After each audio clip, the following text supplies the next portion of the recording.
Hello, Teacher Preston here with another video. So let me get my espresso, have a slurp. Um, so I was thinking about it this morning, and one of the things that I don't think I sort of shared is my favorite authors. So I read quite a lot, and I read sort of varied. So some thrillers, horrors, not so much, thrillers, sci-fi, fantasy, historic novels, um, things on science, books on science as well. So I think when it sort of comes to suspense or thrillers, some of my favorite authors are James Patterson and David Baldacci. I really, really like James Patterson because he writes in large print. So it's sort of easier to read. Okay, I know I have glasses and that, but large print helps. And his sort of character development, the way that he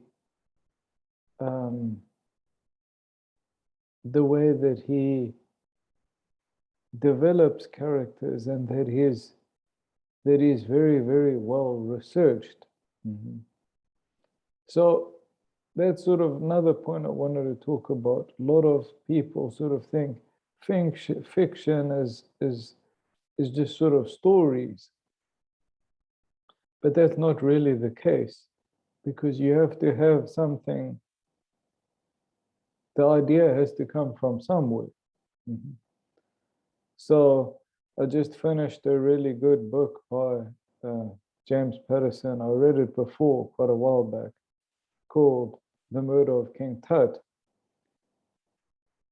And one thing I do when I read is I go and I fact check. So I read a bit, and then I go and they'll mention a point, and I go on the internet and check. And it was really, really well researched. Everything that he talked about, okay, maybe the chain of events, exact chain of events, was not in chronological order.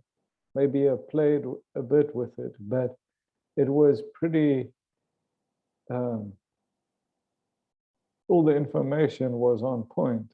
So, and you learn a lot, even if you just read sort of fiction, because a lot of what people write about is actually true. Just depends on the way that they write about.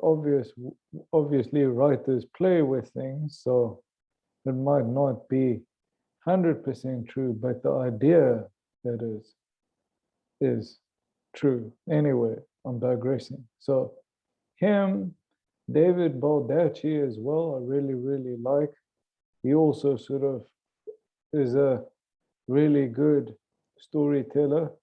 But one thing that is really interesting with both of them is that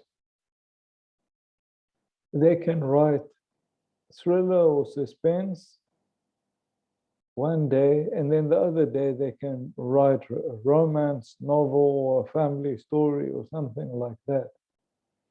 And that shows their, what's the right word to use for it? Their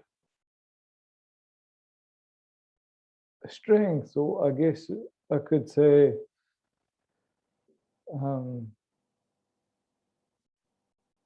what's it? So you see, even English speakers get stuck with words. I'd say the right word we can say for it is something to say that they're really, I guess, diverse, or that they really are good at their craft, because they don't, even though they write one genre, it isn't always that thing that they write. So they can write, even though they write one genre, they can write other genres. They're not tied to that specific thing, that specific genre. So I really like them.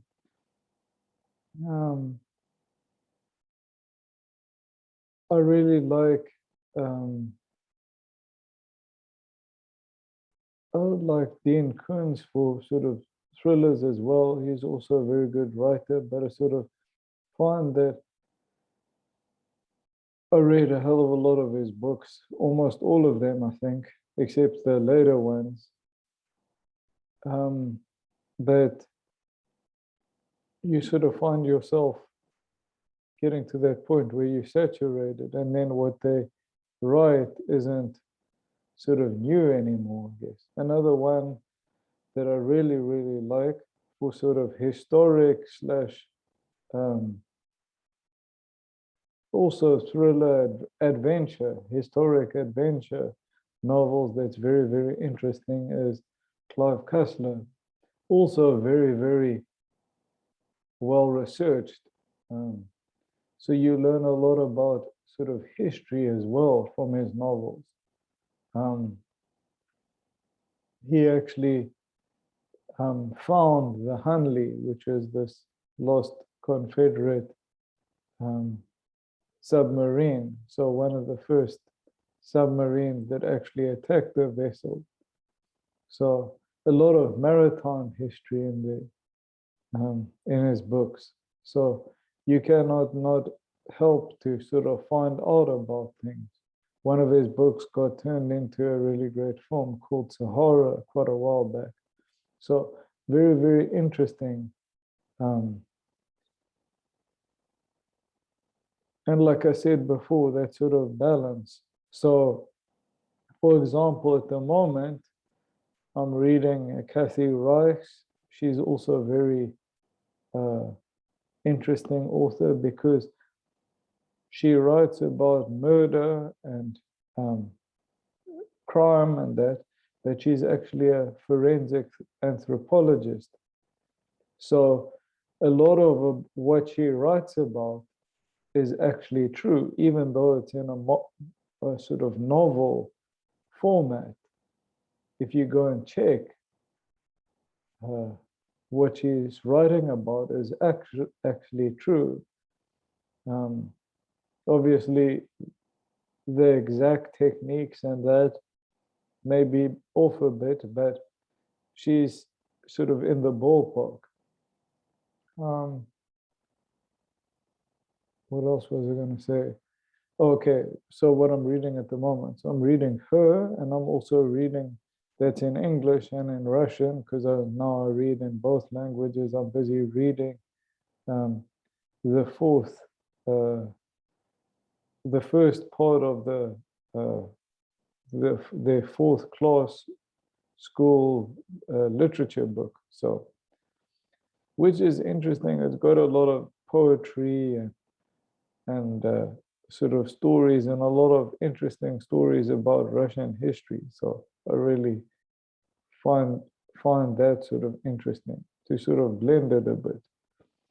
Do a novel, do something historic. Well, not do, I should say, read a novel, read something historic, read something on science. So